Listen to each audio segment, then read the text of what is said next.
বসে বসে আল্লাহর জিকির করবেন। বুখারী শরীফের মধ্যে এসেছে হাদিসটা অনেক লম্বা।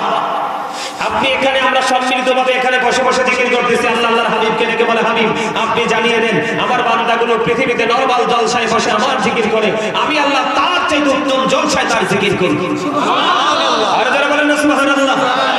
আপনাকে যদি এখন কেউ প্রশ্ন করে, আমি সিনাই বাজারের মাহফিলে আছি,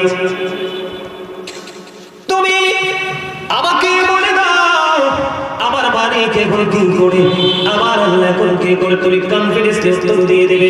আমি বলতে পারবো, কারণ আমার কনফিডেন্স ভেরি হার্ড। আমি বলতে পারবো, আমি যেহেতু মাওলার জিকির করি ভালোবাসা নিয়ে, আমার মাওলাও আমাকে স্মরণ করছে। জোরে বলেন না সুবহানাল্লাহ। আল্লাহর কথা খেয়াল করেন। আমি আস্তে আস্তে করে ভিতরে ঢুকবো, অনেক লং টাইম আলোচনা করবো, থাকবেন তো সবাই? সবাই সাইন। কিন্তু আমি আবারও বলছি, হাজার হাজার লক্ষ লক্ষ মানুষের আমার প্রয়োজন নেই অমনোযোগী, আর মনোযোগী যদি দু চারজন হয় অনেক বেটার। কারণ কি জানেন, ওই যে ফাইনাল ডিসিশন যেদিন হবে, আপনার ঠিকানা কি হবে, হেল নাকি প্যারাডাইস,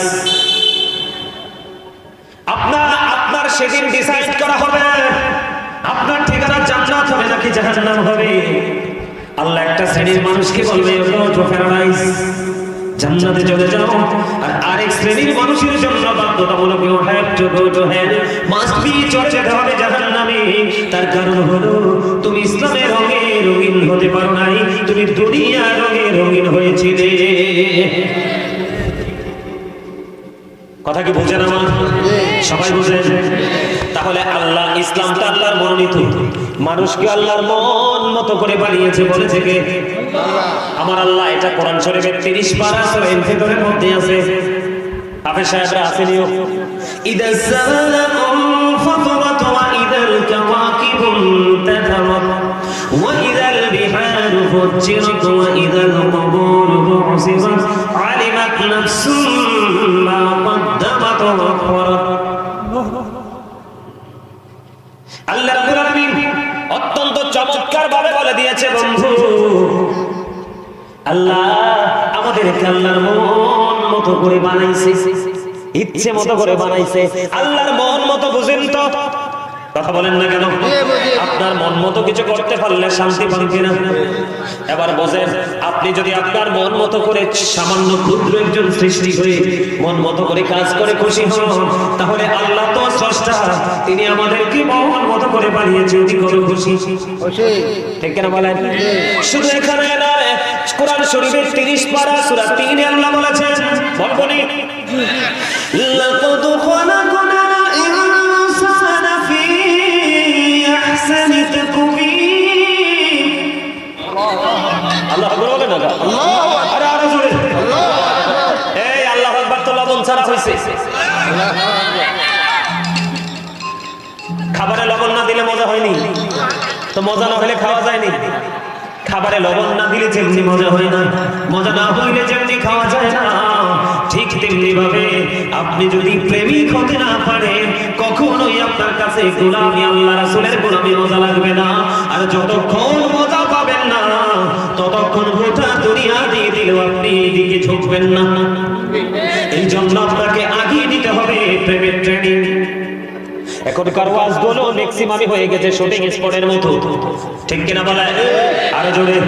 এই যে আমার ভাই, আমার আগে আমি কিন্তু ওই যে ভাইয়ের সাথে বলেছি, যিনি আলোচনা করছেন উনি খুব চমৎকার আলোচনা করতেছে, কিন্তু মানুষগুলো ছিল না। ও বন্ধু, এটাই হলো আপনাদের বড় ব্যর্থতা। কারণ আল্লাহ রাব্বুল আলামিন বলে দিয়েছে, বলবনি, আল্লাহ রাব্বুল আলামিন বলে দিয়েছেন, join with my dear people, come to my paradise. আল্লাহ বলেছেন, join with my dear people, আমার প্রিয় লোকেদের সাথে যুক্ত হও, come to my paradise, আমার জান্নাতে চলে আসো। আওয়াজ ধরে ধরে বলেন না সুবহানাল্লাহ। আর হুজুর আল্লাহকে ইংলিশে বলেছে না, না না, আল্লাহ আল্লাহর ভাষায় বলেছে। আল্লাহ রাব্বুল আলামিন বলেছেন, ফাদখুলি ফি ইবাদি ওয়াদখুলি জান্নাতি। আওয়াজ ধরে বলেন না সুবহানাল্লাহ। আমি আমার মা বোনদেরকে হৃদয় খুলে শুনতে বলবো গো, হৃদয়ের জানালা করে শোনো। সাধারণ মানুষ জীবনে কোনো আমল করতে পারেনি, কোন নেক আমল করতে করতে পারেনি, ভালো কোনো কিছু করতে পারেনি। আল্লাহ রাব্বুল আলামিনের কথা অনুযায়ী যদি তুমি প্রেম দিয়ে, ভালোবাসা দিয়ে সত্যিকারের একজন আলেমের সাথে প্রেমের ডুরি লাগাইতে পারো, আমার আল্লাহ বলেছে ওই প্রেম তোমাকে জান্নাত পর্যন্ত পৌঁছে দিবে। আর যারা বলেন না সুবহানাল্লাহ। আপনারা তো সব দিকে দুর্বল, ওয়াজ করবো কিভাবে?